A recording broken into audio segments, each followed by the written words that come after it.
welcome to another story time here in Nature, Poetry, and Stories. And today's story will take you to the world of technology. Kids, have you ever wondered what make our computers, phones, game consoles, and tablets so smart? This picture book, The Flying Chip, written by Pooja Srinivas and Nitai Panja, will give you some answers. So if you're ready, I am ready too. Let's start. The Flying Chip, written by Pooja Srinivas and Nitai Pandya. Springdale is a quaint suburban town not too far from the bustling city. Mark and Suzanne Smith live here with their children, Jenny and Johnny. The Smiths dote on their pet golden retriever, Jojo. Jenny is going to be a second grader, and Johnny is a kindergarten. They love to read, play on their tablets, and really enjoy adventure. "Finish that bowl of soup, Johnny," says Mommy, rolling her eyes. "Can I have another slice of bread, Mommy?" asks Jenny. "Someone's hungry today," says Mommy as she passes the bread to Jenny.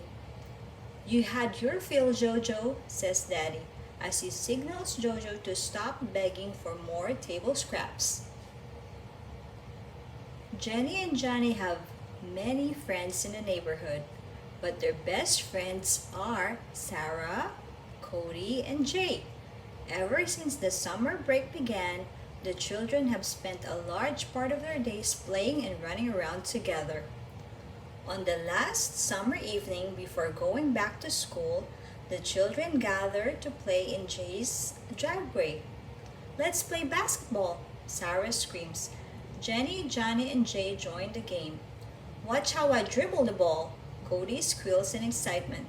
The ball slips from Cody's hands and rolls into Jay's garage, which is also where his dad, Mr. Kumar, fixes computers. "Hey kids," Mr. Kumar says. "Hello, Mr. Kumar," the children greet. "What are you doing?" Sarah asks. "Well, I'm fixing this computer. Have you ever wondered about gadgets like these?"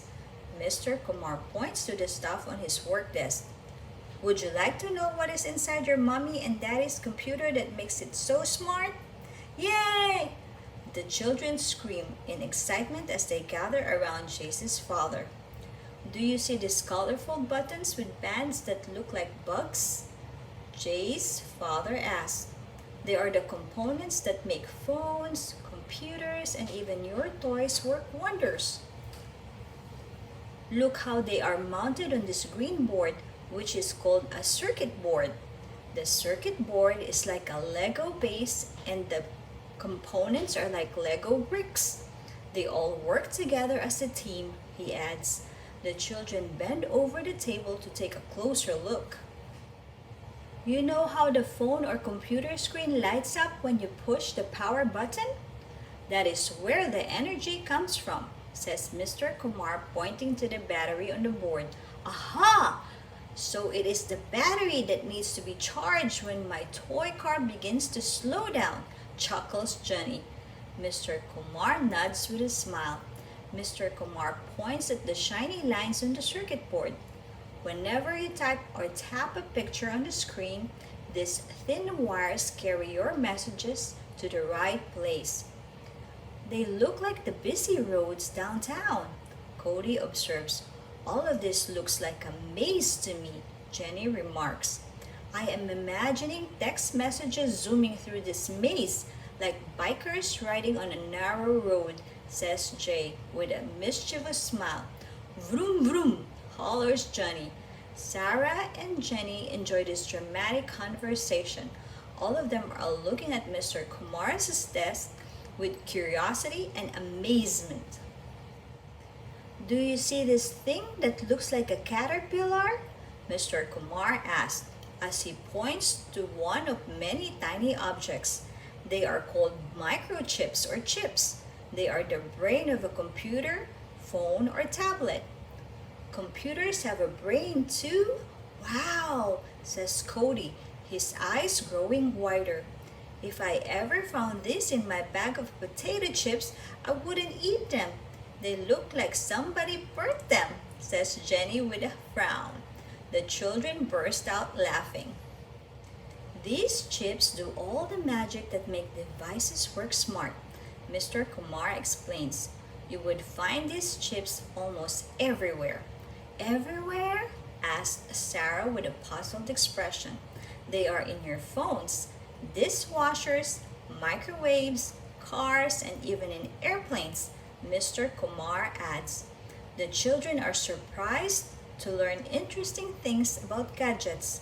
Jenny and Johnny, their mom calls out, it's time to come home. Tomorrow's the first day of school. Mr. Kumar and Jay wave goodbye. Yes, it is time to go home. Have a great first day of school. Mr. Kumar wishes to the children. All the kids wave goodbye and leave for their homes.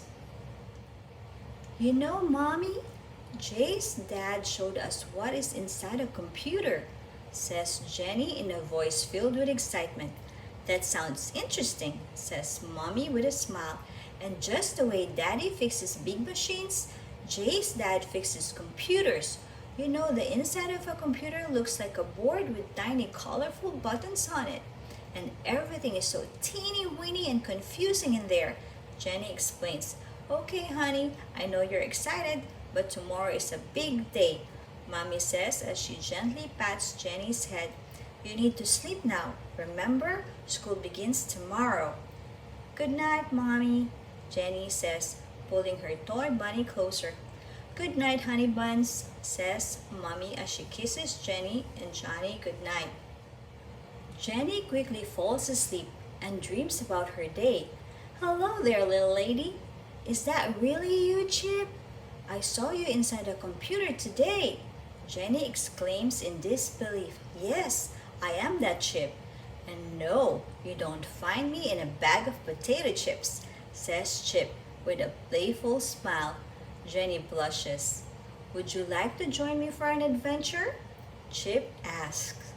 I'd love to, Jenny screams cheerfully. Can we take Jojo and my friends too? Sure, I will show you all around, says Chip. As their trip begins, Chip flies with Jojo and the children on its back. This is so cool, screeches Cody. This is fun, Sarah adds with a glint in her eyes. We are on a real adventure, Jace chimes in. Woohoo! It is our flying Chip, the children shout gleefully. Woof woof! Jojo joins in the fun. Chip, Jojo, and the children fly into a strange land. We are inside a computer, kiddos, announces Chip. The children stare in amazement. The landscape below looks very much like the circuit board they saw at Mr. Kumar's work desk. But all the tiny things they saw on the board were now towering over them.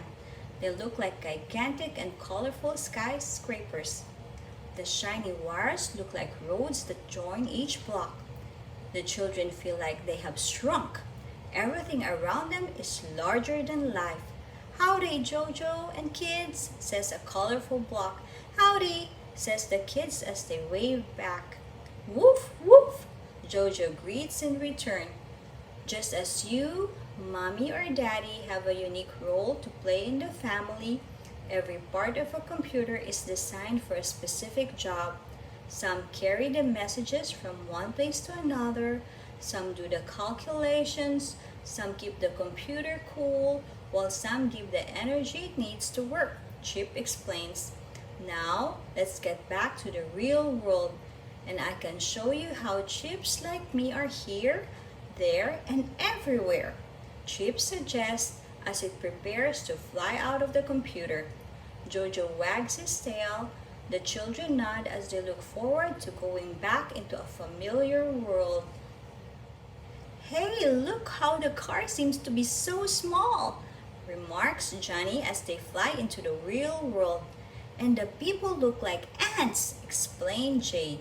See that plane, says Sarah excitedly. And do you see that big signboard blinking out there? I love those colors, shouts Jenny, pointing at a shiny billboard. The airplane, the car, and the billboard also have the similar world that we just saw inside a computer, says Chip, gliding through downtown. You mean they all have a chip inside them? Cody asked. Yes, not just one, but many, Chip answers. Chips are here, chips are there, chips are everywhere. The children scream in chorus. Do you see that man looking into his phone while crossing a busy road? Chip asked. He isn't watching for any cars, says Jenny. That's right, Chip affirms. And look at that child rubbing her eyes, says Chip, pointing at a girl sitting on a park bench.